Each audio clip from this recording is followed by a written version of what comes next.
saying, how about them Cowboys? The Dallas Cowboys in the 90s were a team that had it all. From Hall of Famers to Super Bowls, this was a team that was destined to run the decade. But how did the Cowboys get there? Where did they go wrong in the end? And why they can't recover since? Today, I'm going to talk about the rise and fall of the Dallas Cowboys dynasty. But before I get into this video, make sure you like and subscribe for more content like this. But without further ado, let's get into the video. Over time, the Dallas Cowboys have gained the reputation for America's team. In the 70s, they won 2 Super Bowls under legendary coach Tom Landry and owner Tex Stram. But in the 80s, the Cowboys did have a rough time making it back to the Super Bowl. After having losing seasons from 1986 to 1988, it was time for a change. In 1989, Jerry Jones bought the Dallas Cowboys for $140 million. Jones' first move was to fire head coach Tom Landry and replace him with longtime friend Jimmy Johnson, who previously coached at the University of Miami.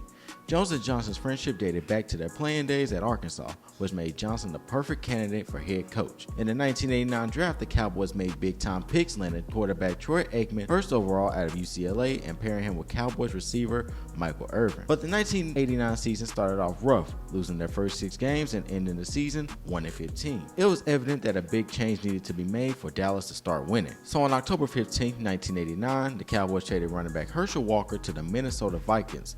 Dallas was able to get 3 first-round picks and 3 second-round picks and 1 third-round pick in this trade.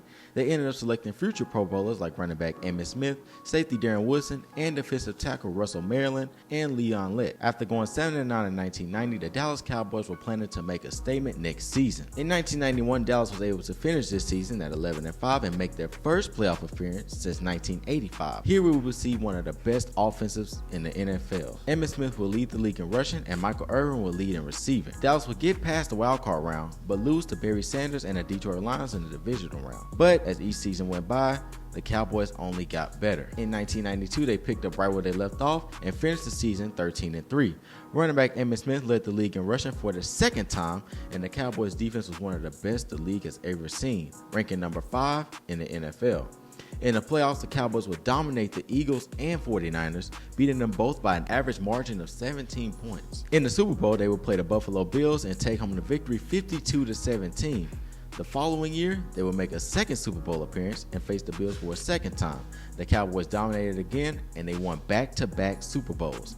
At this point, the Cowboys regained the crown as the best team in the league. But their time as champions would be short-lived. In 1994, coming off 2 Super Bowl wins, Jerry Jones and Jimmy Johnson were having constant disagreements over who should be credited for the team's turnaround.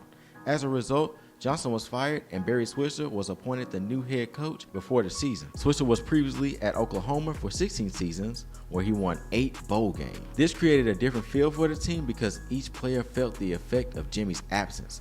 Players weren't used to Switzer's coaching style. Quarterback Troy Aikman even said that he wasn't the same coach he was at Oklahoma. He felt that the team was lacking discipline and creating bad habits. However, the team will still go 12-4 and make it back to the NFC title game against the San Francisco 49ers. Going into this game, the Cowboys had an edge on the 49ers from previous matchups, but the 49ers had a newly acquired team before this season, adding Deion Sanders and Charles Haley to their lineup to play alongside Hall of Famers like Steve Young and Jerry Rice.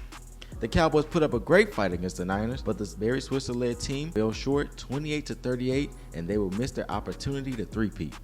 I could only imagine if Jimmy were to stay, could the Cowboys have the chance to get that 3rd straight title? In the offseason, the Dallas Cowboys decided to make a change to their roster by acquiring cornerback Deion Sanders and defensive end Charles Haley from the 49ers. In Switzer's second year as head coach, the Dallas Cowboys will have their 3rd straight 12-win season and make it back to the Super Bowl against the Pittsburgh Steelers. In the Super Bowl, the Dallas Cowboys showed that they were still the team everyone saw in the beginning of the 90s.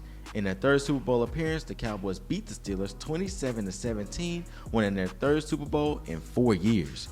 But this would become the last dance for the team. In 1996, the Cowboys would make it to the divisional, but they would fall short of the Carolina Panthers. This would be the beginning of the end for the dynasty. After going 6-10 in 1997, Barry Switzer was fired from the coaching staff and replaced with Chan Gailey. At this point, the Dallas Cowboys was holding on to the remaining part of this dynasty with the triplets and a good defense remaining on the team. Under Gailey, the Cowboys will regain some success as a team. The Cowboys will have 2 winning seasons and make back-to-back playoff appearances in 1998 and 1999. but would lose both of them in the wild card round. After those 2 stints, Gailey was fired and it was time for another coaching change. I could only imagine the frustration of players going from one coach to the next when Jimmy was clearly the better decision in the first place. During the Gailey era, we would watch this team slowly fall apart. Michael Irvin suffered a gruesome neck injury during the 1999 season, forcing him into retirement. Troy Aikman's playing days were numbered due to injury and constant frustration with the team. He would eventually retire in 2000, and Deion Sanders would leave and go to Washington after the 1998 season. It is safe to say Jerry Jones built and ruined the franchise all in one hit, and to this day, this is something he could never recover from. That is all for this video. Make sure you like and subscribe for more content like this, and I'll see you all in the next video.